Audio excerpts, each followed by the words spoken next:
ബ്രിട്ടീഷുകാരുടെ ഭരണത്തിൽ നിന്നും സ്വാതന്ത്ര്യം നേടി 78 വർഷങ്ങൾ പിന്നിടുമ്പോൾ ഇന്ത്യ ഇന്ന് ലോകത്തിലെ വൻ സാമ്പത്തിക ശക്തികളിൽ ഒന്നായി വളർന്ന് കഴിഞ്ഞിരിക്കുന്നു. സമസ്ത മേഖലകളിലും ഇന്ത്യക്ക് വലിയ രീതിയിലുള്ള ഒരു വികസനം, ഒരു വളർച്ച കാഴ്ചവെക്കാൻ സാധിച്ചിട്ടുണ്ട്. എന്നാൽ 1947 ഇന്ത്യ വിഭജിക്കപ്പെട്ടു.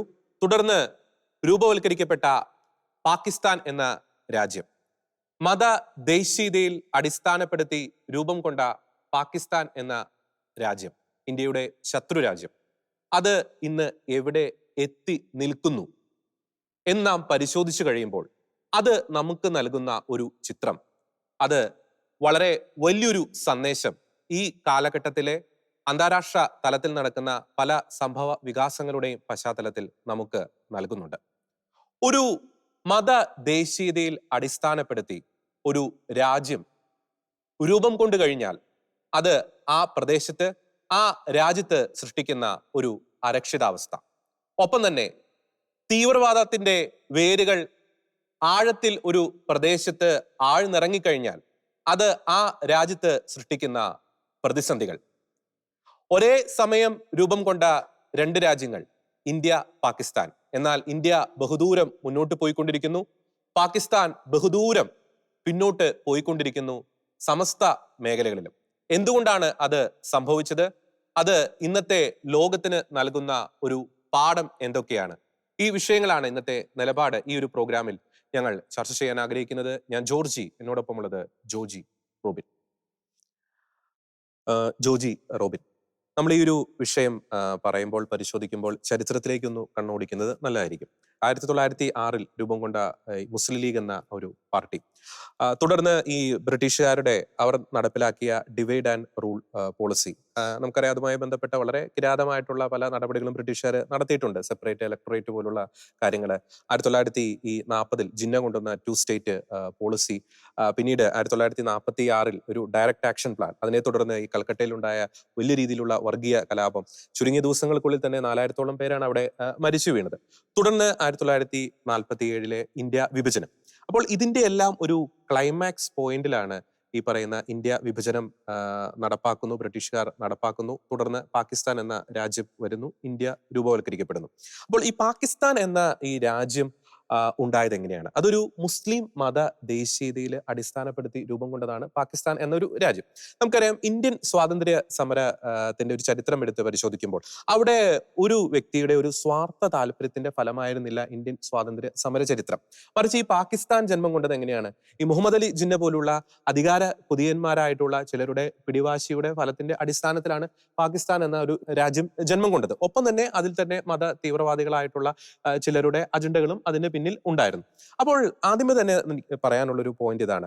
അതായത് ഒരു കൃത്രിമമായി ഉണ്ടാക്കിയെടുത്ത, ഒരു ചരിത്രത്തിൽ യാതൊരു അടിസ്ഥാനവും ഇല്ലാത്ത ഒരു ദേശീയതയിൽ അടിസ്ഥാനപ്പെടുത്തി ഒരു രാജ്യം ഒരു ജന്മം കൊണ്ടു കഴിഞ്ഞാൽ ആ രാജ്യത്തിലെ ജനങ്ങൾക്ക്, ആ രാജ്യത്തിന്റെ അധികാരികൾ എത്രത്തോളം ഒരു വികസനം അവർ ജനങ്ങൾക്ക് പ്രൊവൈഡ് ചെയ്യാൻ സാധിക്കും എന്നതിന്റെ ഒരു ഉദാഹരണമാണ് പാകിസ്ഥാൻ. ഒപ്പം തന്നെ ആ രാജ്യത്തിലെ ജനങ്ങളെ എങ്ങനെ, അല്ലെങ്കിൽ എത്രത്തോളം ഒരുമിച്ച് കൊണ്ടുപോകാൻ സാധിക്കും? ഒരു മതദേശീയതയിൽ അടിസ്ഥാനപ്പെടുത്തി ഒരു രാജ്യം രൂപം കൊണ്ടു കഴിഞ്ഞാൽ അതിന്റെ ഒരു ദാരുണമായിട്ടുള്ള ഉദാഹരണമാണ് നമുക്ക് നിലവിലെ അവസ്ഥയിൽ പാകിസ്ഥാൻ എന്ന് നമുക്ക് കൃത്യമായി പറയാൻ സാധിക്കും.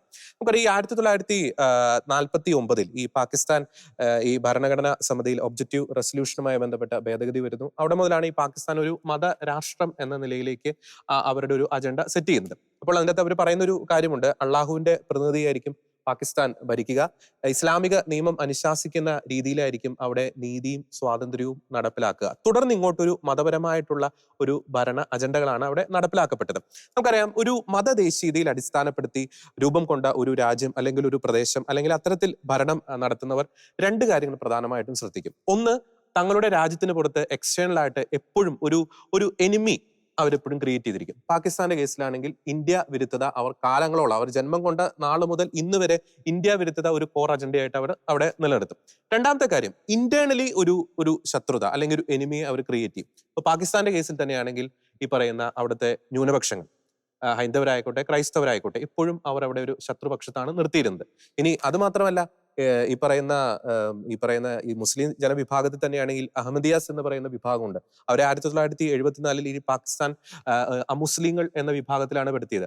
തുടർന്ന് അവർക്കെതിരെ നടന്ന പീഡനങ്ങൾ, ആ ഒരു കാലയളവിൽ പാകിസ്ഥാന് സംഭവിച്ചത്, ഈ പീഡനത്തിനെതിരെ ശബ്ദമുയർത്തിയ കമ്മ്യൂണിസ്റ്റുകാരെയും പുരോഗമനവാദികളും ഒക്കെ ആ പീഡനം സഹിക്കാൻ വയ്യാതെ നാട് കടത്തപ്പെട്ട ഒരു അവസ്ഥയുണ്ട്. അപ്പോൾ ഒരു ബ്രെയിൻ ഡ്രെയിൻ പാകിസ്ഥാനിൽ സംഭവിച്ചിട്ടുണ്ട്. തുടർന്ന് നമുക്കറിയാം അവിടുത്തെ ഭരണഘടനയുടെ ഒരു യാതൊരു അടിസ്ഥാനമില്ലാതെ രൂപം കൊണ്ട ഭരണഘടന, ജനാധിപത്യ മൂല്യങ്ങളില്ലാത്ത ഭരണഘടനയായതുകൊണ്ട് സൈനിക ഭരണത്തിലേക്കൊക്കെ കാര്യങ്ങൾ പോകുന്നു. കിരാതമായിട്ടുള്ള ഒരു ഇസ്ലാമിക ഭരണം തന്നെ അവിടെ നടപ്പിലാകുന്ന ഒരു സ്ഥിതിവിശേഷം.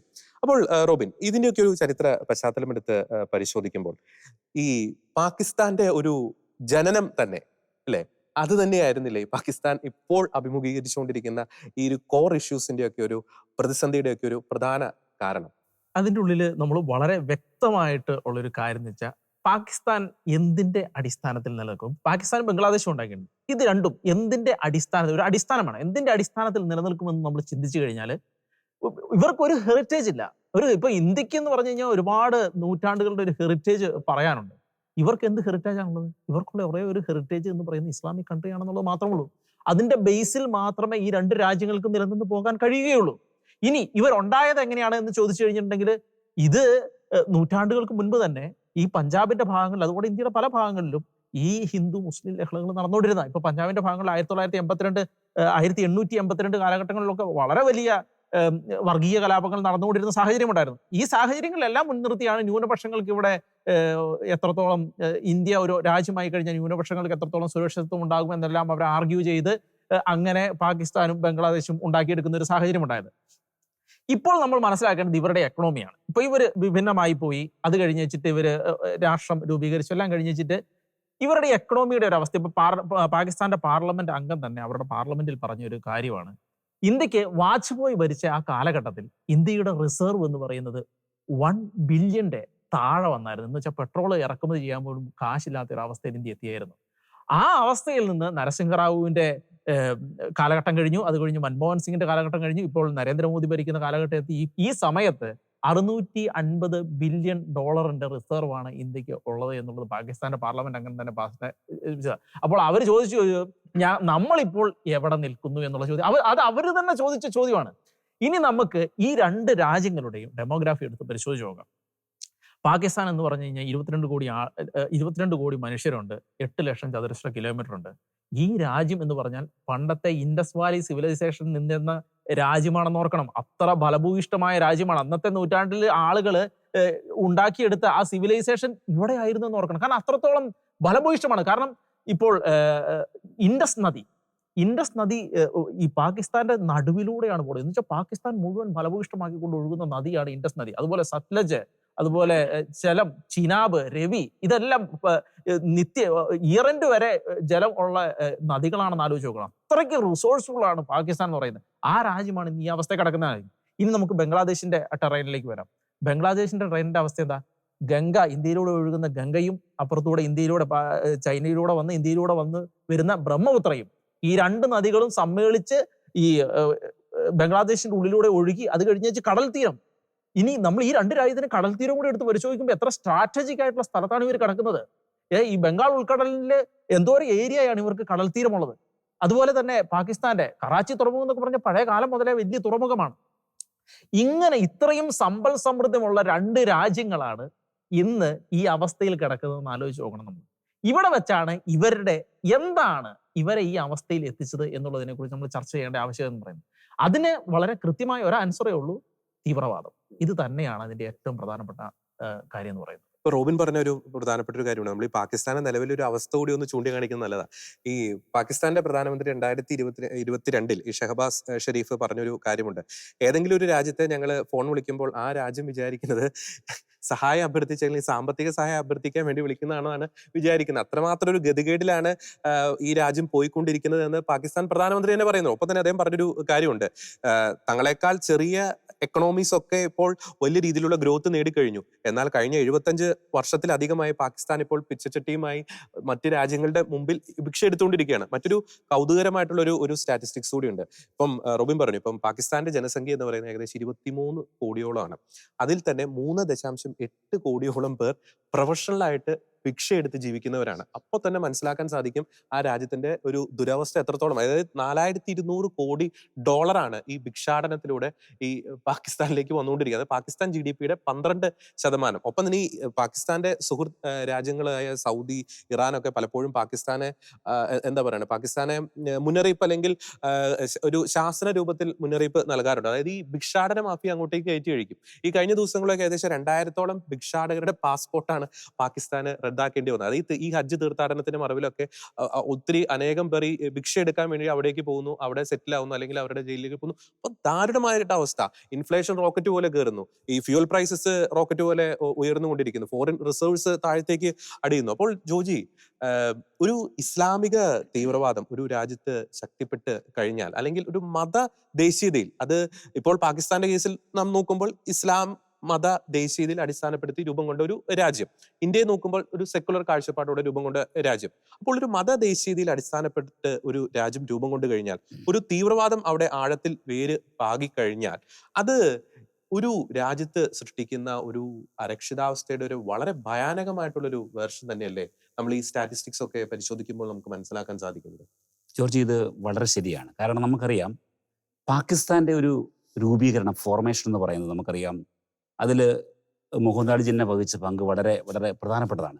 എന്നാൽ അദ്ദേഹം ഒരു തീവ്ര സ്വഭാവമുള്ള വ്യക്തിയായിരുന്നില്ല. അദ്ദേഹത്തിന് ചെറിയൊരു അധികാരമൊക്കെ ഉണ്ടായിരുന്നു. എന്നാൽ അതിനുശേഷം അദ്ദേഹത്തിൻ്റെ ആ ഒരു കാലത്തിന് ശേഷം ഈ രാഷ്ട്രം ശരിക്ക് തീവ്ര സ്വഭാവമുള്ള വ്യക്തികളുടെ കയ്യിൽ പെടുകയാണ് ചെയ്തത്. ഞാനെക്കുറിച്ചൊന്ന് പറയാം. 905-ലെ ബംഗാൾ വിഭജനം ശരിക്ക് ഈ ഒരു പാകിസ്ഥാന്റെ ആ ഒരു വിഭജനത്തിനൊക്കെ ഒരു കാരണമായിട്ടുള്ള ഒരു പ്രവൃത്തിയാണ് ശരിക്കും അവിടെ സംഭവിച്ച. അവിടെ ഡിവൈഡ് ആൻഡ് റൂൾ എന്നുള്ള ആ ഒരു ബ്രിട്ടീഷുകാരുടെ പോളിസി പ്രകാരം അവർ പശ്ചിമ ബംഗാളിനെയും പൂർവ്വ ബംഗാളിനെയും രണ്ടായിട്ട് തിരിച്ചു. അപ്പോൾ അതിൽ ഒരു പൂർവ്വ ബംഗാൾ ഭാഗത്ത് കൂടുതൽ മുസ്ലിങ്ങളും പശ്ചിമ ബംഗാൾ ഭാഗത്ത് കൂടുതൽ ഹിന്ദുക്കളുമായിരുന്നു. ശരിക്കും അവർ പറഞ്ഞത് ഒരു ഈ അഡ്മിനിസ്ട്രേഷൻ സൗകര്യത്തിന് വേണ്ടി പറഞ്ഞു, പക്ഷെ ലക്ഷ്യം മറ്റു പലതുമായിരുന്നു ശരിക്കും. അപ്പോൾ അതിനോട് അങ്ങോട്ട് തുടർന്ന് വന്നിട്ടുള്ള ആ ഒരു അതൃപ്തി കടന്നു വന്നൊരു നിരാഷ്ട്ര ഒരു ആശയം മുസ്ലിം ലീഗ് അങ്ങോട്ട് മുമ്പോട്ട് വെച്ചു. അവർ പറഞ്ഞു വന്നൊരു പോളിസി ഇതാണ്: ഹിന്ദുക്കളും മുസ്ലിങ്ങളും അവർക്ക് തികച്ചും വിഭിന്നമായ ആശയങ്ങളും സംസ്കാരങ്ങളും ആചാരരീതികളും ഒക്കെയുള്ള രണ്ട് വ്യത്യസ്തങ്ങളെ രാഷ്ട്രങ്ങളാണ്. അപ്പോൾ അവർക്ക് ഒരിക്കലും ഒരുമിച്ച് ഒരു ജീവിക്കുക, മുന്നോട്ട് പോകാൻ സാധിക്കില്ല. അത് കാരണം അവർക്ക് സെപ്പറേറ്റ് രാജ്യം വേണം. ഇവിടെ അവർ മറ്റൊരു കാര്യമുണ്ട്. ശരിക്കും തുർക്കിയും ബ്രിട്ടനും തമ്മിലുള്ള യുദ്ധം, അതിലൂടെ ഈ അവിടുത്തെ ഖലീഫയെ ബ്രിട്ടീഷുകാർ സ്ഥാനഭ്രഷ്ടനാക്കിയോടുകൂടി ഈ 1918-20 കാലഘട്ടങ്ങളിൽ ഈ ഇന്ത്യൻ സബ് കോണ്ടിനെന്റിൽ മുസ്ലിംസിന് ശരിക്കും ബ്രിട്ടനോടുള്ള ആ ഒരു വിശ്വാസം കംപ്ലീറ്റ് പോയി.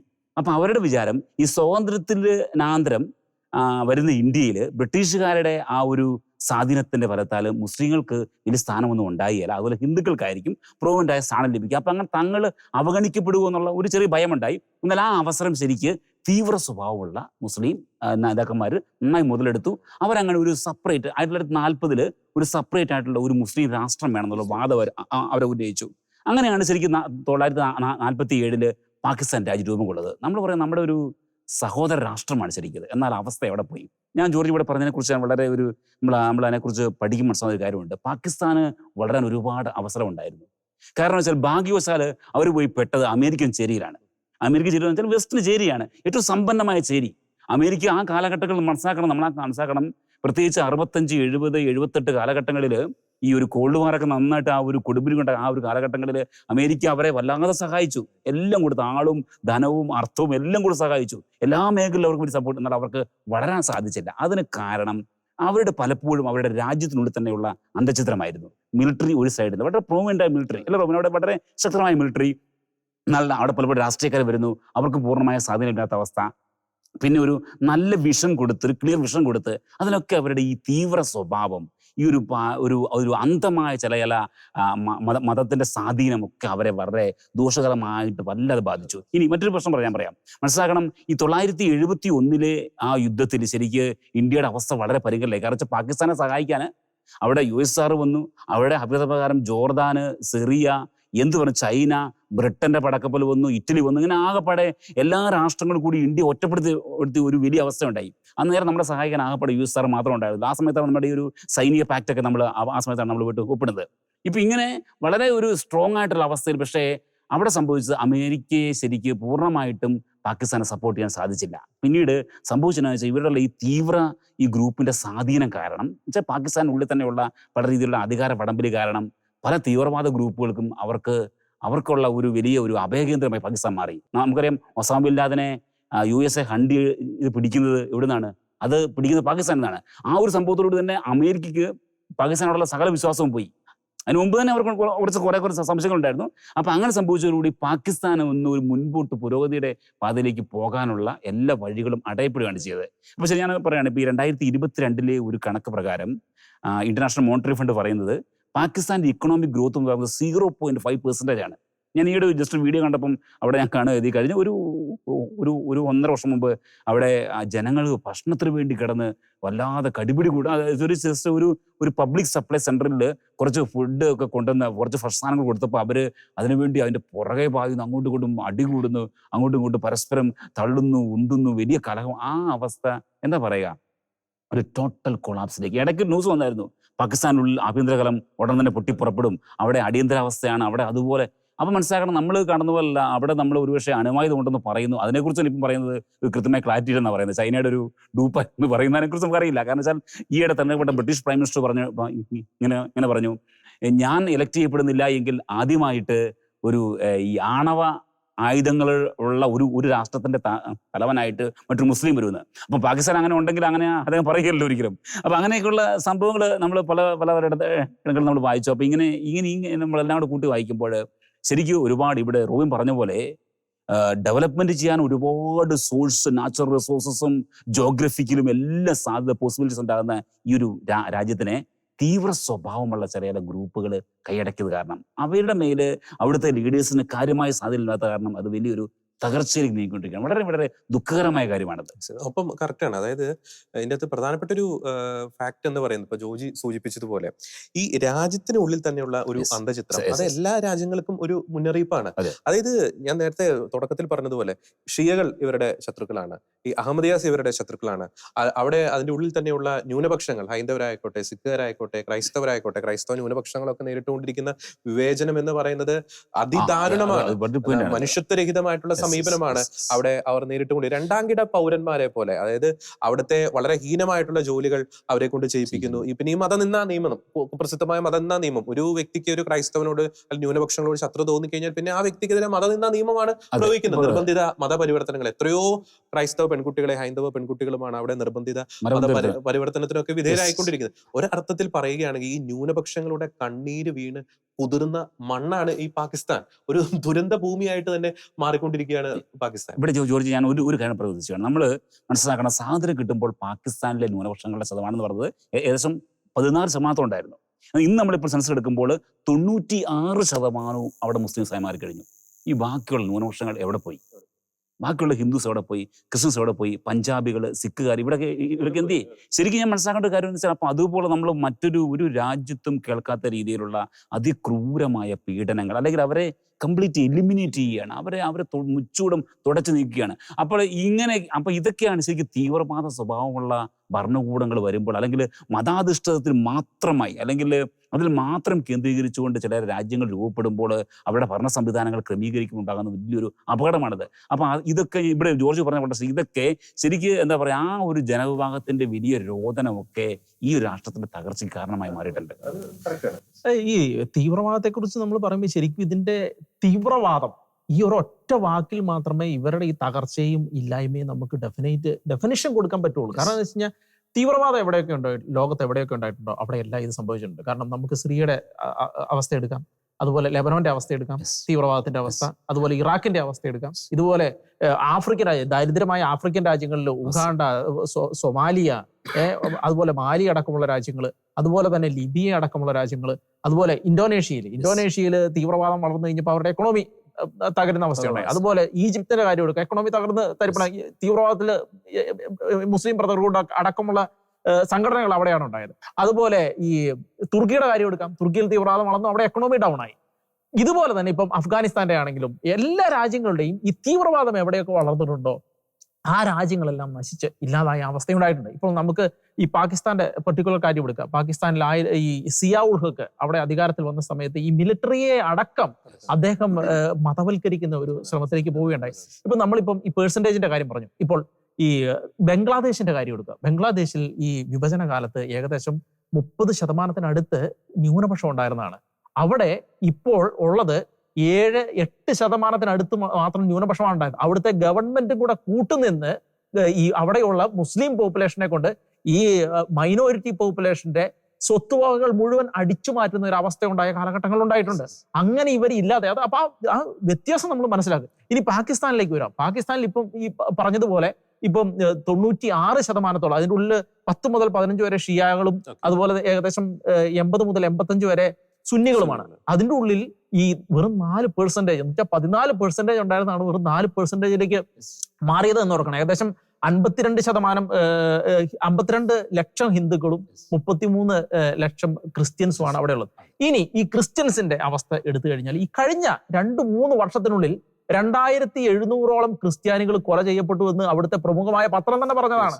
വേറെ ആരും പറഞ്ഞല്ല, അവിടുത്തെ തന്നെ പ്രമുഖമായ പത്രം പറഞ്ഞാൽ 2700ഓളം ക്രിസ്ത്യാനികൾ അവിടെ ക്രൂരമായി കൊല ചെയ്യപ്പെട്ടു എന്നുള്ളത്. ഇനി മറ്റൊരു കാര്യം എടുക്കാം. പാകിസ്ഥാനിൽ ഒരു ന്യൂനപക്ഷ മന്ത്രി ഉണ്ടായിരുന്നു. ആ മന്ത്രി ഈ ബ്ലാസ്ഫമി, ഈ നിയമം മാറ്റണമെന്ന് പറഞ്ഞതിന്റെ പേരിൽ അദ്ദേഹത്തിന്റെ സെക്യൂരിറ്റി ഗാർഡാണ് അദ്ദേഹത്തെ വെടിവെച്ച് കൊല്ലുന്നത് ആലോചിക്കണം. ക്രൈസ്തവനായത്. ആ സെക്യൂരിറ്റി ഗാർഡ് വെടിവെച്ച് കൊന്നു എന്നുള്ളതായില്ല അതിനുള്ള ഏറ്റവും വലിയ അത്ഭുതം. ഇയാളെ കോടതി തൂക്കാൻ വിധിച്ചു കഴിഞ്ഞപ്പം അവിടെ വലിയ പ്രക്ഷോഭം ഉണ്ടായി, ഇയാളെ വെറുതെ വിടണമെന്ന് പറഞ്ഞുകൊണ്ട്. കാരണം ആ അവസ്ഥയിലാണ് അവിടുത്തെ ഇത് വേണം. ഇപ്പൊ ആസിയ ബീവിന്റെ കാര്യം നമ്മൾ എടുക്കാം. അന്ന് സംഭവിച്ച ലോകം മുഴുവൻ ശ്രദ്ധിച്ചാണ് അത്. ഇത് കൂടാതെ തന്നെ അവിടുത്തെ ക്രിസ്ത്യൻ പോപ്പുലേഷനെ സംബന്ധിച്ച് വളരെ വലിയ അടിച്ചമർത്തൽ എന്ന് വെച്ചാല് നിർബന്ധിത മതപരിവർത്തനം നടത്തുന്നുണ്ട് എന്നുള്ളത് പാകിസ്ഥാൻ സംബന്ധിച്ച കാര്യമാണ്. അതുപോലെ തന്നെ വേറെ ലോകത്തിലെ എല്ലാ മാധ്യമങ്ങളും റിപ്പോർട്ട് ചെയ്ത കാര്യങ്ങളാണ് ഇതെല്ലാം അവിടെ സംഭവിക്കുന്നു എന്നുള്ളത്.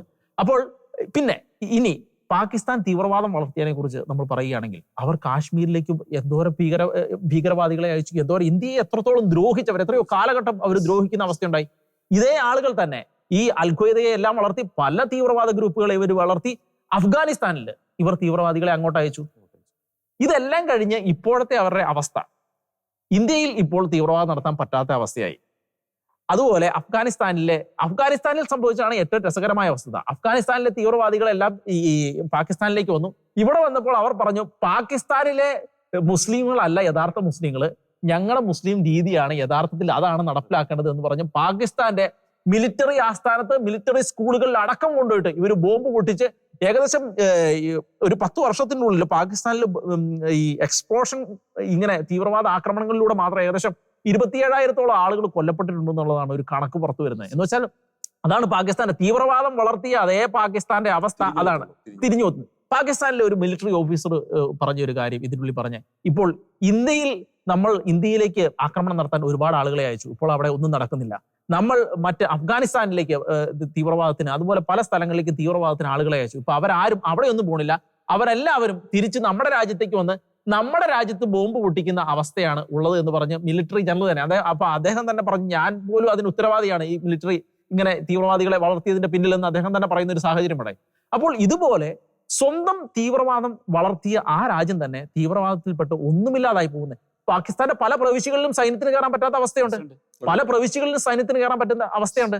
ഈ അവസ്ഥയിൽ പാകിസ്ഥാൻ ഇതുപോലെ സാമ്പത്തികമായി തകർന്ന് ഒന്നുമില്ലാതെ ഇരിക്കുന്ന ഈ അവസ്ഥയിൽ ഈ അധിനിവേശ കാശ്മീരില് ഇന്ത്യയുടെ പതാക പിടിച്ച് ഇന്ത്യൻ യൂണിയനിൽ ചേരണം എന്ന് പറഞ്ഞ് അവിടെ വലിയ പ്രക്ഷോഭം നടന്ന സാഹചര്യം ഉണ്ടായി. ആ സാഹചര്യത്തിലാണ് ഇന്ത്യയുടെ സൈനിക മേധാവിയും നമ്മുടെ ഇവിടുത്തെ രാജ്നാഥ് സിംഗ് അടക്കമുള്ള ആളുകൾ പറയുന്ന സാഹചര്യം ഉണ്ടായത്, നമ്മൾ ഒന്നും ചെയ്യേണ്ട ആവശ്യമില്ല, പാകിസ്ഥാൻ തനിയെ ഇന്ത്യയിലേക്ക് തിരിച്ചു വരുന്ന സാഹചര്യം ഉണ്ടാകുമെന്ന് പറയുന്നത്. അപ്പോൾ ഇങ്ങനെ ഒരു മതത്തിന്റെ അടിസ്ഥാനത്തിൽ രൂപം കൊണ്ട് തീവ്രവാദത്തെ വളർത്തി ഇതുപോലെ ന്യൂനപക്ഷങ്ങളെ ദ്രോഹിച്ച് ഇല്ലാതാക്കി ഇങ്ങനെ വന്ന ഒരു രാജ്യം. ഇനി മറ്റൊരു കണക്ക് കൂടിയുണ്ട്. പാകിസ്ഥാനിലെ അവിടുത്തെ ഗവൺമെന്റ് ജോബില് ന്യൂനപക്ഷങ്ങൾക്ക് അവർക്ക് ഇതുണ്ട്, കോട്ടയുണ്ട്. അതിൻ്റെ ഉള്ളിൽ പകുതിയും ഒഴിഞ്ഞു കിടക്കുകയാണെന്ന് പറയുന്നത്. ആ കോട്ട ഫില്ല് ചെയ്യുന്നില്ല. അതുപോലെ പാകിസ്ഥാനിലെ ഏറ്റവും ലോവർ വേജ് ഉള്ള ജോലികളിൽ 80% ഈ സാധാരണക്കാരായ, എന്ന് വെച്ചാൽ നമ്മളൊരു കാര്യം മനസ്സിലാക്കേണ്ട, ഈ പാകിസ്ഥാനിലും ബംഗ്ലാദേശിലുമുള്ള ഈ ന്യൂനപക്ഷങ്ങൾ എന്ന് പറയുന്നത് അടിസ്ഥാനപരമായി ജാതിപരമായി താഴ്ന്ന ആളുകളാണ്. അപ്പോൾ പാകിസ്ഥാനിലെ 80% ലോവർ ജോലികളും ഈ ന്യൂനപക്ഷങ്ങളെ കൊണ്ട് ചെയ്യിക്കുന്ന അവസ്ഥയുണ്ട്.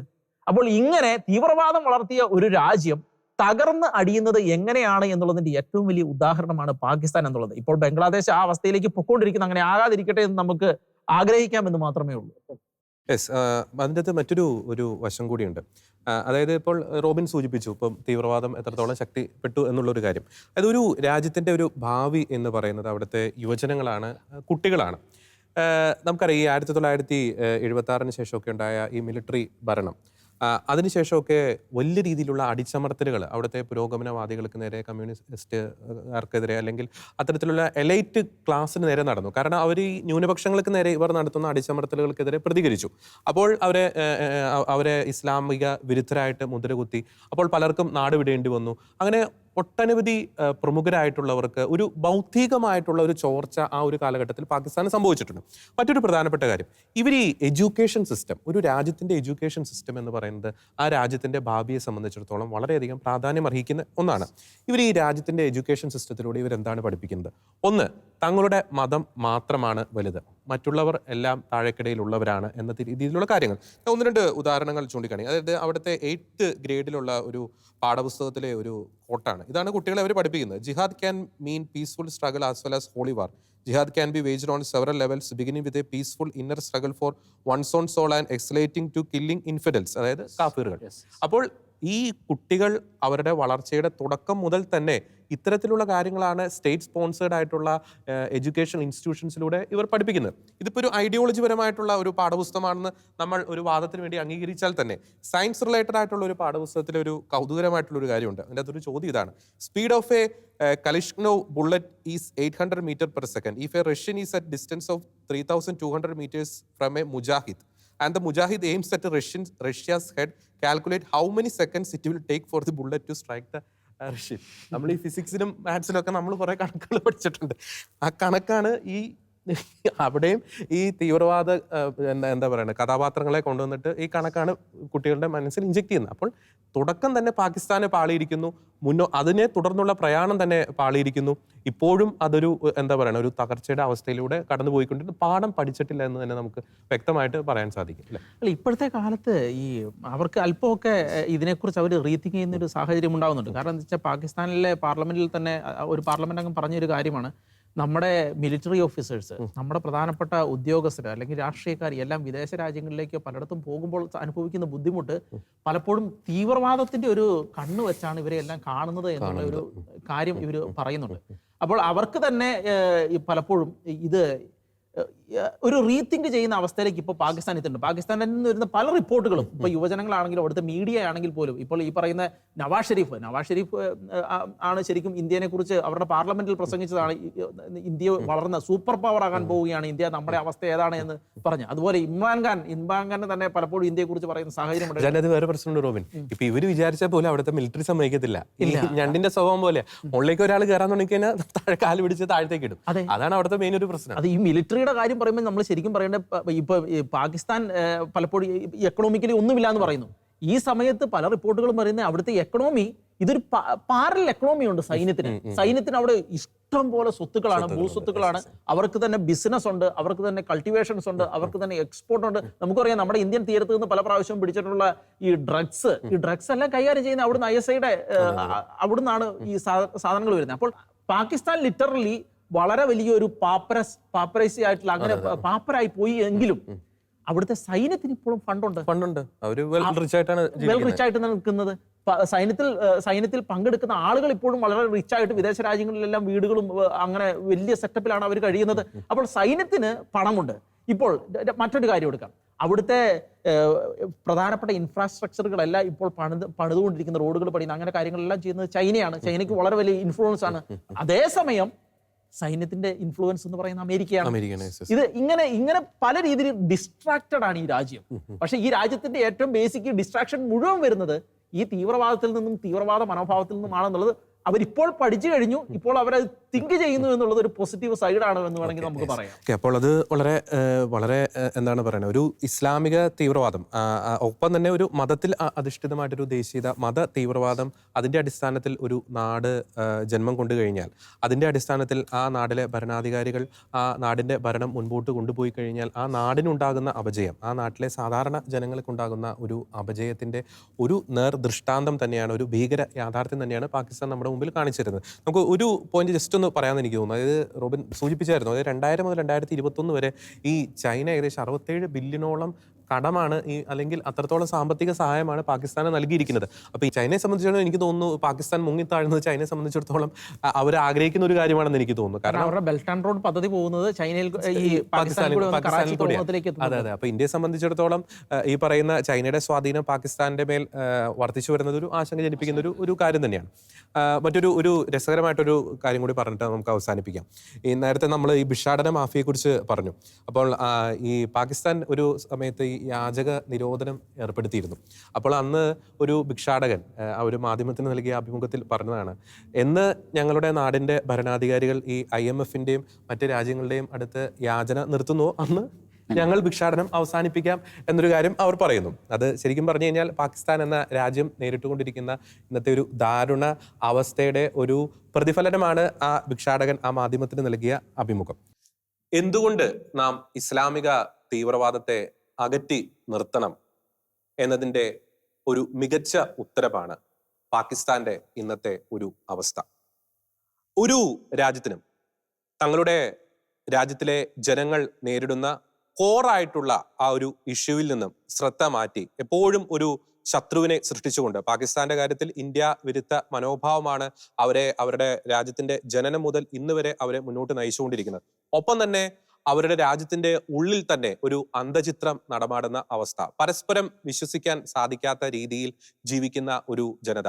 മിലിറ്ററിക്ക് ഭരണകൂടത്തെ വിശ്വാസമില്ല, ഭരണകൂടത്തിന് മിലിറ്ററിയെ വിശ്വാസമില്ല, മിലിറ്ററിക്ക് അവരുടെ ഇന്റലിജൻസ് സംവിധാനത്തെ വിശ്വാസമില്ല, ഇന്റലിജൻസ് സംവിധാനത്തിന് അവിടുത്തെ സാധാരണ ജനങ്ങളെ വിശ്വാസമില്ല. ഇങ്ങനെ പോയി കഴിഞ്ഞാൽ ആ രാജ്യത്ത് ഉണ്ടാകുന്ന ഒരു അരക്ഷിതാവസ്ഥ, അതിന്റെ ഒരു ക്ലൈമാക്സ് അവസ്ഥയിലൂടെയാണ് പാകിസ്ഥാൻ ഇന്ന് കടന്നുപോയിക്കൊണ്ടിരിക്കുന്നത്. തീർച്ചയായും പാകിസ്ഥാന്റെ ഇന്നത്തെ ഒരു ദാരുണ അവസ്ഥ അല്ലെങ്കിൽ ഒരു ദുരവസ്ഥ ലോകരാജ്യങ്ങൾക്ക് ഒരു പാഠം തന്നെയാണ്. പ്രത്യേകിച്ച് വിവിധ രാജ്യങ്ങളിൽ നമ്മൾ പലപ്പോഴും പല നിലപാട് പ്രോഗ്രാമിലും ഒക്കെ ചർച്ച ചെയ്തതുപോലെ ഇസ്ലാമിക തീവ്രവാദം പല രൂപത്തിലും ഭാവത്തിലും ശക്തി പ്രാപിച്ചുകൊണ്ടിരിക്കുമ്പോൾ പല രാജ്യങ്ങളിലും ഇസ്ലാമിക തീവ്രവാദത്തോട് ഒരു സോഫ്റ്റ് കോർണർ മനോഭാവമുള്ള ഭരണ സംവിധാനങ്ങൾ അല്ലെങ്കിൽ ഒരു ഇടത് അനുകൂല ഭരണ സംവിധാനങ്ങളൊക്കെ പല രാജ്യങ്ങളിലും ഇപ്പോൾ സ്ഥാപിതമായിക്കൊണ്ടിരിക്കുമ്പോൾ പാകിസ്ഥാൻ അത്തരം രാജ്യങ്ങൾക്ക്, പ്രത്യേകിച്ച് യൂറോപ്പിന്, പ്രത്യേകിച്ച് വെസ്റ്റേൺ രാജ്യങ്ങൾക്ക് ഒരു മുന്നറിയിപ്പ് തന്നെയാണ്. ഇസ്ലാമിക തീവ്രവാദത്തെ അകറ്റി തന്നെ നിർത്തുക, അതിനെതിരെ ശക്തമായിട്ടുള്ള ഒരു നിലപാട് സ്വീകരിക്കുക. വോട്ട് ബാങ്ക് രാഷ്ട്രീയം നോക്കി അതിനോടൊരു സോഫ്റ്റ് കോർണർ മനോഭാവം സ്വീകരിച്ച് കഴിഞ്ഞാൽ അത് തീർച്ചയായും തിരിഞ്ഞ് കൊത്തും എന്നതിന്റെ ഒരു മകുട ഉദാഹരണം തന്നെയാണ് പാകിസ്ഥാൻ. ഈ ഒരു വിഷയത്തിലെ ഞങ്ങളുടെ ഒരു നിലപാട് ഇതാണ്. മതദേശീയതയിൽ അടിസ്ഥാനപ്പെടുത്തി രൂപം കൊണ്ട ഒരു രാജ്യവും അതിന്റെ ഭാവി ശോഭനമായിട്ടില്ല. ഒരു രാജ്യത്തിന്റെ ഭാവി ഇതുവരെ ശോഭനമായിട്ടില്ല. പാകിസ്ഥാന്റെ കാര്യത്തിൽ നാം എടുത്തു നോക്കുമ്പോൾ അവിടെ ഇസ്ലാമിക മതദേശീയതയിൽ അടിസ്ഥാനപ്പെടുത്തിയാണ് ആ രാജ്യം രൂപം കൊണ്ടത്. ഒരു സെക്കുലർ കാഴ്ചപ്പാടോട് കൂടി തന്നെയാണ് ഒരു രാജ്യം ജന്മമെടുക്കേണ്ടത്. അങ്ങനെ തന്നെയാണ് ആ രാജ്യത്തിന്റെ ഭരണാധികാരികൾ ആ രാജ്യത്തിന്റെ ഭരണത്തെ മുന്നോട്ട് കൊണ്ടുപോകേണ്ടത്. അതുകൊണ്ട് തന്നെ ഇസ്ലാമിക തീവ്രവാദത്തിനെതിരെ നട്ടല്ലോടെ ആർജവത്തോടെ നിലപാടെടുക്കുവാൻ ലോക രാജ്യങ്ങൾക്ക് ആകട്ടെ. ഒപ്പം തന്നെ ഇസ്ലാമിക തീവ്രവാദ ശക്തികളോട് ഒരു മൃദുല മനോഭാവം സ്വീകരിക്കുന്നവരെ ഒറ്റപ്പെടുത്തുവാനുള്ള ഒരു നട്ടെല്ല് ഈ ലോകരാജ്യങ്ങളുടെ ഭരണാധികാരികൾക്ക് ഉണ്ടാകട്ടെ എന്ന വ്യക്തമായിട്ടുള്ള നിലപാട് കൂടി പ്രഖ്യാപിക്കുകയാണ്. ഒപ്പം തന്നെ ഇന്ത്യയെ സംബന്ധിച്ചിടത്തോളം വളരെയധികം ജാഗ്രതയിലൂടെ കടന്നു പോകേണ്ട ഒരു കാലഘട്ടം തന്നെയാണ്. ഇന്ത്യയുടെ ചുറ്റിലുമുള്ള രാജ്യങ്ങൾ വളരെയധികം അരക്ഷിതാവസ്ഥയിലൂടെ കടന്നു പോകുന്നു. ഇന്ത്യയിൽ ശക്തമായിട്ടുള്ള ഒരു ഭരണ സംവിധാനം, ഒരു മതേതര സ്വഭാവമുള്ള ഒരു ഭരണഘടന നിലനിൽക്കുന്നത് കൊണ്ട് പ്രത്യേകിച്ച് രാജ്യവിരുദ്ധ ശക്തികൾക്ക് ഇന്നേ വരെ രാജ്യത്ത് ഒരു അന്തചിത്രം അല്ലെങ്കിൽ ഒരു അരക്ഷിതാവസ്ഥ, ഒരു ആഭ്യന്തര കലാപം സൃഷ്ടിക്കാൻ ഇതുവരെ സാധിച്ചിട്ടില്ല. ഇത്തരത്തിലുള്ള ഈ ഒരു സംവിധാനം ഇനിയും രാജ്യത്ത് തുടർന്ന് മുന്നോട്ട് കൊണ്ടുപോകുക തന്നെ വേണം. അതിനായി ഇവിടുത്തെ ഭരണകൂടം മാത്രമല്ല, ഇവിടുത്തെ പ്രതിപക്ഷ കക്ഷികളും പ്രതിപക്ഷ രാഷ്ട്രീയക്കാരും ഒരുപോലെ തന്നെ നിലപാട് സ്വീകരിച്ചെങ്കിൽ മാത്രമേ അത്തരത്തിലുള്ള ഒരു സുശക്തമായ ഒരു ഭരണ സംവിധാനം, ഒരു സമാധാന അന്തരീക്ഷം നമ്മുടെ രാജ്യത്ത് നിലനിൽക്കുകയുള്ളൂ. വോട്ട് ബാങ്ക് രാഷ്ട്രീയത്തിൽ കണ്ണ് മഞ്ഞളിക്കാതെ നട്ടല്ലോടെ ഇത്തരത്തിലുള്ള തീവ്രവാദ ശക്തികൾക്കെതിരെ ശബ്ദമുയർത്താൻ എല്ലാ രാഷ്ട്രീയ പാർട്ടികൾക്കും ആകട്ടെ എന്ന വ്യക്തമായിട്ടുള്ള നിലപാട് പ്രഖ്യാപിച്ചുകൊണ്ട് ഇന്നത്തെ ഈ ഒരു പ്രോഗ്രാം വൈൻഡപ്പ് ചെയ്യുന്നു. എല്ലാ പ്രിയപ്പെട്ട പ്രേക്ഷകർക്കും നന്ദി. മറ്റൊരു വിഷയത്തിലെ നിലപാടുമായി വീണ്ടും വരുന്നതായിരിക്കും. എല്ലാ പ്രിയപ്പെട്ട പ്രേക്ഷകർക്കും ഒരിക്കൽ കൂടി നന്ദി. Thank you.